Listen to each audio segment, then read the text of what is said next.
Não tem como punir um advogado por ele ser um péssimo advogado. Olha só, Liana, ontem houve grandes debates sobre essa questão das penas, né? Você já comentou sobre isso, mas eu queria te instigar um pouco mais nesse sentido.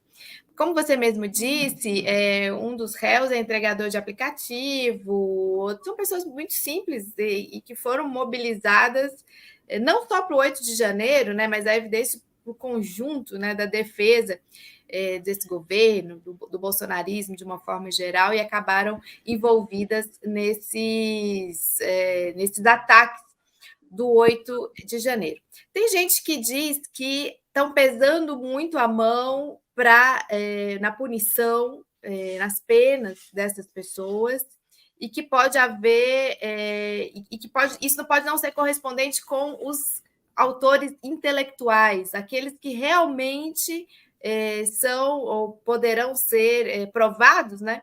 Como os mentores e os organizadores. Como é que você vê isso, esse debate? Com certeza você deve ter acompanhado esse debate no dia de ontem, e esse é um debate que se dá muito forte também dentro do campo da esquerda, porque, obviamente, hoje o governo, amanhã não é, tem manifestação, numa manifestação, obviamente, não tem um ataque como esse, mas quebra um vidro do ministério ou coisas parecidas, então que esse julgamento poderia servir como um precedente para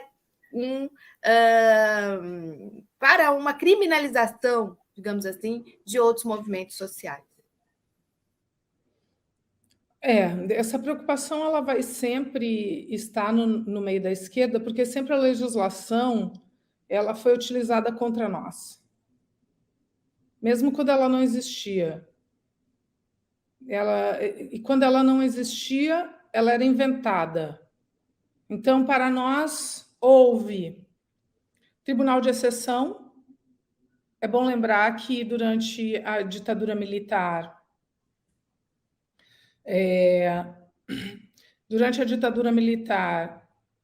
os civis eram julgados pela justiça militar por crimes políticos.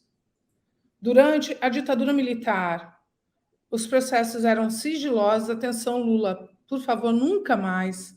Nunca mais, nunca mais, nunca mais. Lula, eu te amo. Nunca entrei aqui na TV Fórum para fazer uma crítica a você, mas nunca mais na sua vida repita que julgamento tem que ser sigiloso.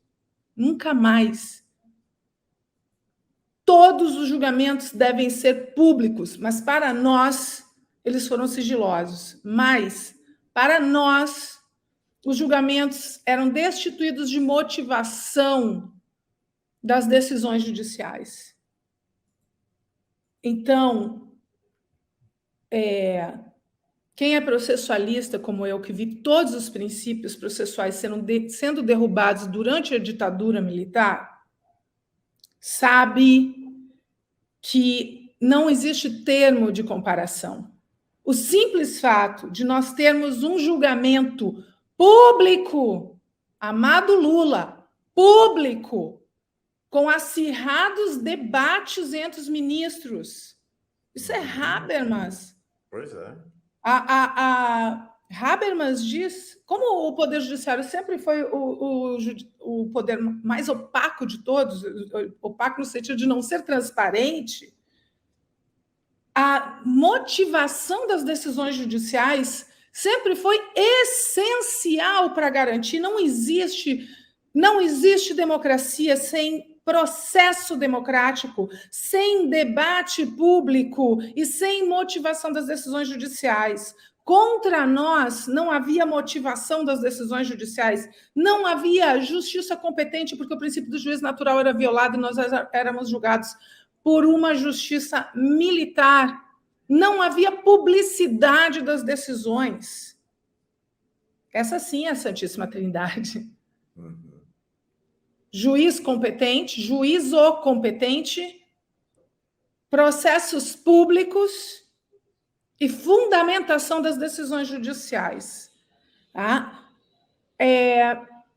Eu não vejo, é claro, eu não posso dizer que eu não vejo esse risco. Sempre há o risco de tudo, mas eu não acho aceitável que a gente se prive de ter legislação em vigor aplicada contra os criminosos da extrema-direita, em razão da possibilidade de nós que não somos criminosos, por legítima manifestação dos nossos direitos e reivindicações, como está, por sinal, escrito na lei antiterror sancionada pela presidenta Dilma, que não configura terrorismo a reivindicação por direitos.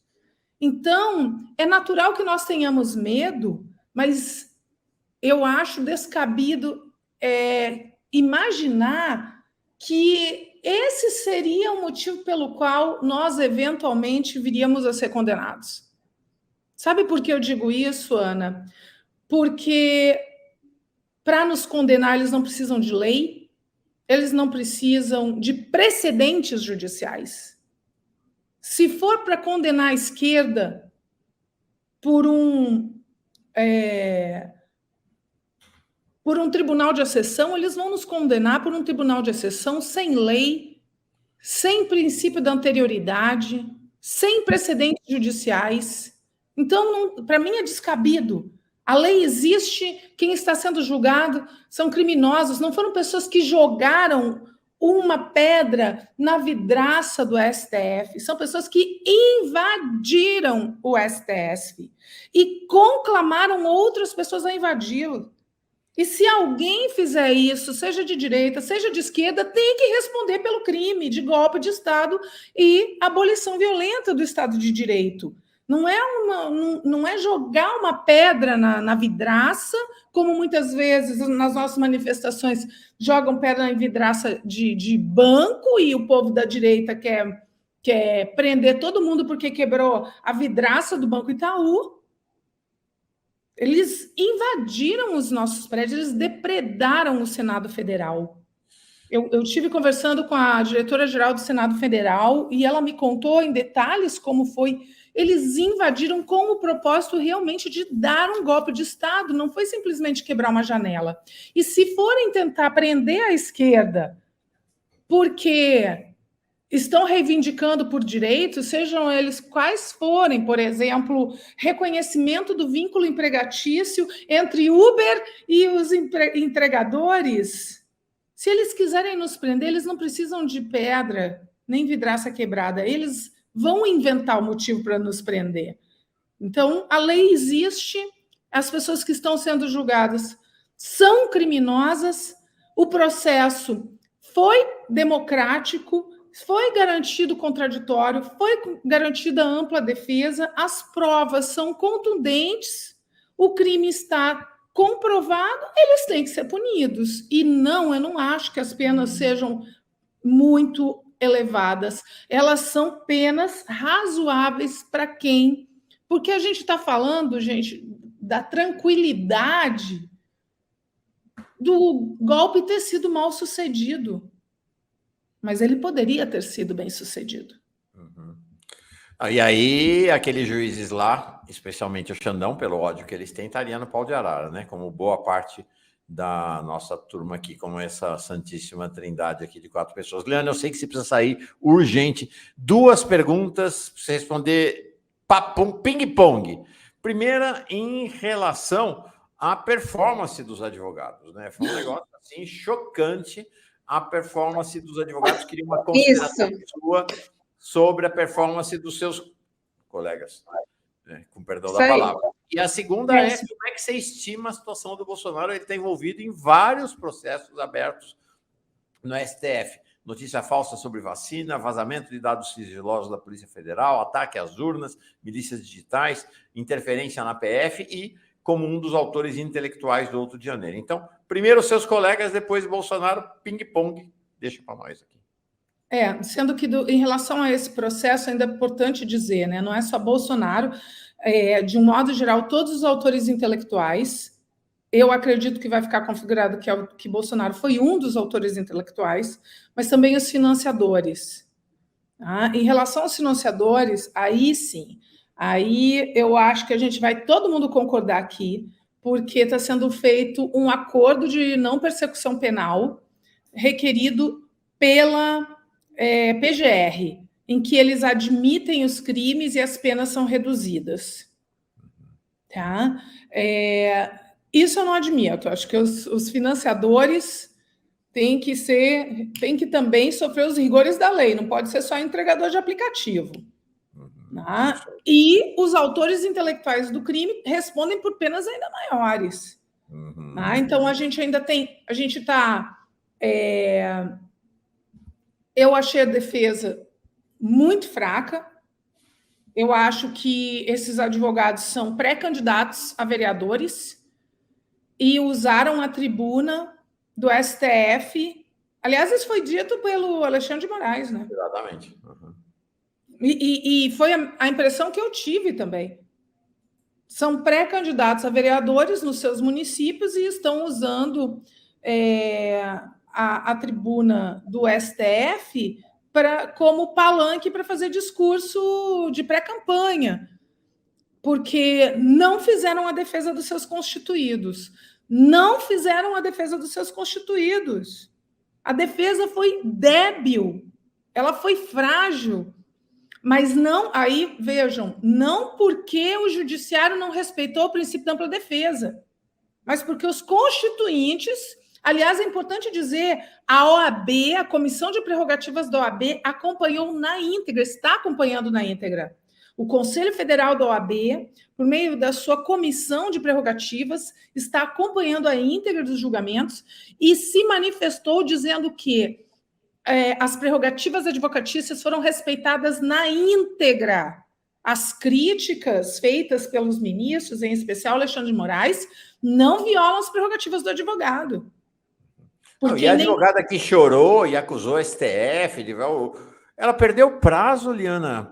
A Defensoria Pública teve que assumir a defesa, aí chegou na hora da sustentação oral, ela falou, não, eu quero voltar para o caso. Patético. Inclusive, acho... A advocacia é muito importante, Mauro. Acho que se eles tivessem tido uma defesa técnica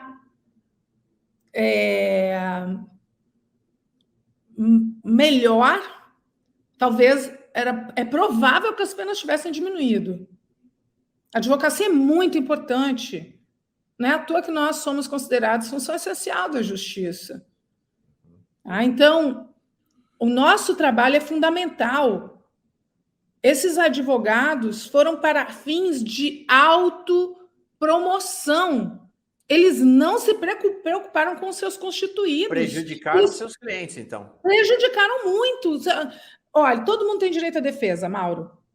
Se eu fosse advogada deles, eu iria defendê-los. Porque seria a minha função. E aí eu investiria em inúmeras teses que poderiam ser arguídas e não foram.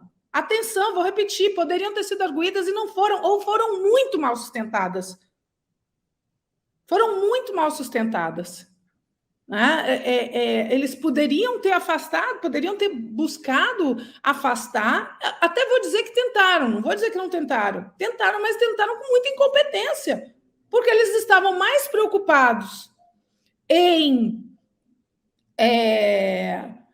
se autopromover e fazer palanque de pré-campanha do que, por exemplo, afastar a participação em concreto do seu cliente, do seu constituído, na associação criminosa armada ou na tentativa de golpe de Estado. Qualquer crime que eles conseguissem afastar, eram anos a menos na pena. Então, se um deles conseguisse dizer, não, mas olha, ele só invadiu aqui o STF, mas ele não invadiu o Planalto, ele não invadiu não sei o quê, então, vamos dizer, configure a abolição violenta do Estado de Direito, mas não configura golpe de Estado nesse caso concreto. Eu não ficaria discutindo, Mauro, o posicionamento da tese jurídica geral, eu discutiria a participação do meu constituído naquele caso concreto, para tentar reduzir a interpretação da prática do crime em concreto. Então, eu ia tentar dizer, olha, aqui para ele não se configura a associação criminosa armada, ou para ele não se configura o golpe de Estado. Com isso, você já reduz 8 anos da pena.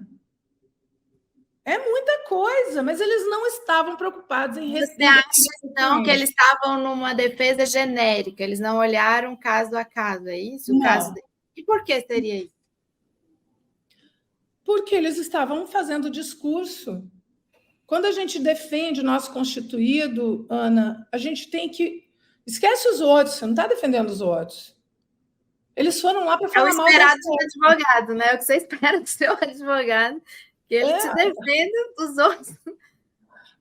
O advogado é ema, cada um com seus problemas, né? Então, você não vai defender os 4 réus, ou muito menos os 1.395 réus. Você está defendendo o seu constituído ali. O que vai... Lembra o que eu disse da importância da gente olhar para o caso concreto?